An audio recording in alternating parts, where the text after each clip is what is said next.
looking back on different games and people that we used to play, I look at somebody like Satsuma as somebody you're supposed to beat every year.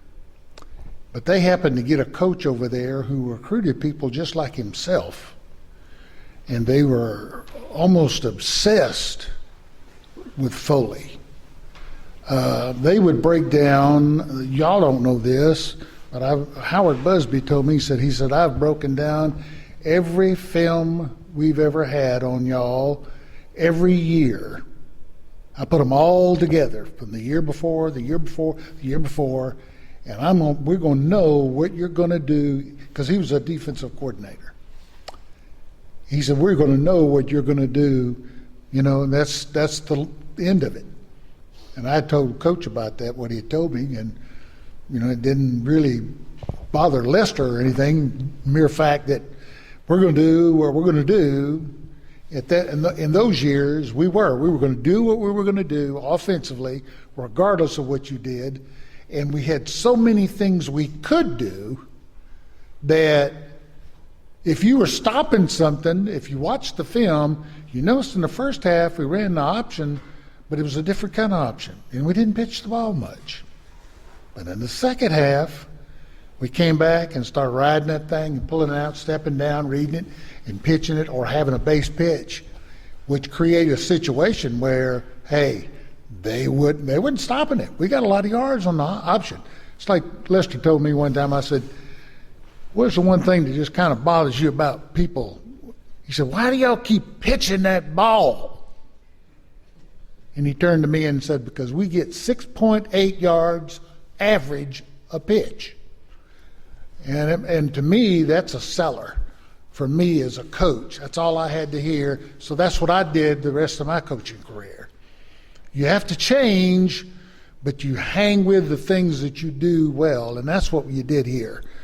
Foley had a great program. When I came down here, I came from somewhere else, and all I could see was all these little old pea-hunkers running around. I'm going, wow, how are we going to beat anybody? And how'd they beat us at Fairhope all those years? They had all these little bitty old guys, but I tell you what, when I came down here, I found out why they stayed little, didn't I, Anthony? Because he'd take you and put you to the limit all year long. And this is before other schools were doing this. Something you got to understand. We were doing stuff that other schools weren't doing.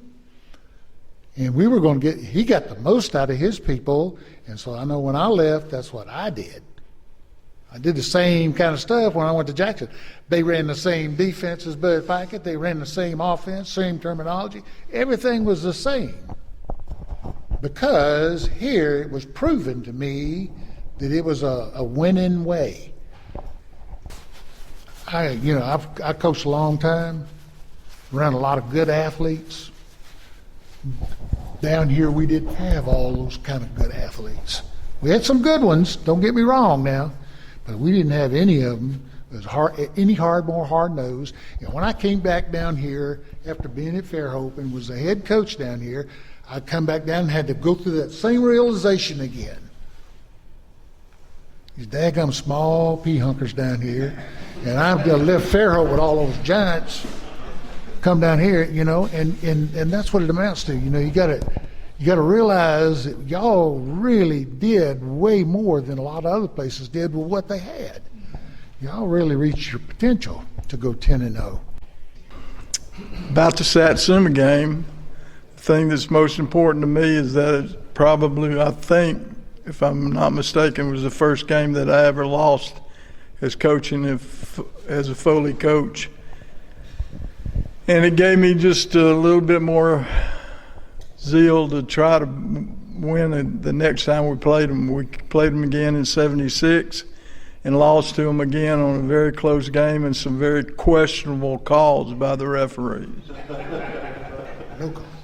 So we really came out trying to win this game, and that game we won. And one of those Satsuma games, I was given the game ball. I don't know whether it was this game or not. I remember in the senior square, that day of the Satsuma game, he came dressed as Billy Coleman, the coach, and big chew, and he was going and had everybody fired up. Remember that? Yeah, that was something that I really enjoyed with the students, that the cheerleaders would come to me and see if we put the skit together during break time, and I'd get up on the wall and kind of do some things to try to rouse up the guys and get them fired up. And that day especially, I dressed up as Billy Coleman and had a Satsuma hat on.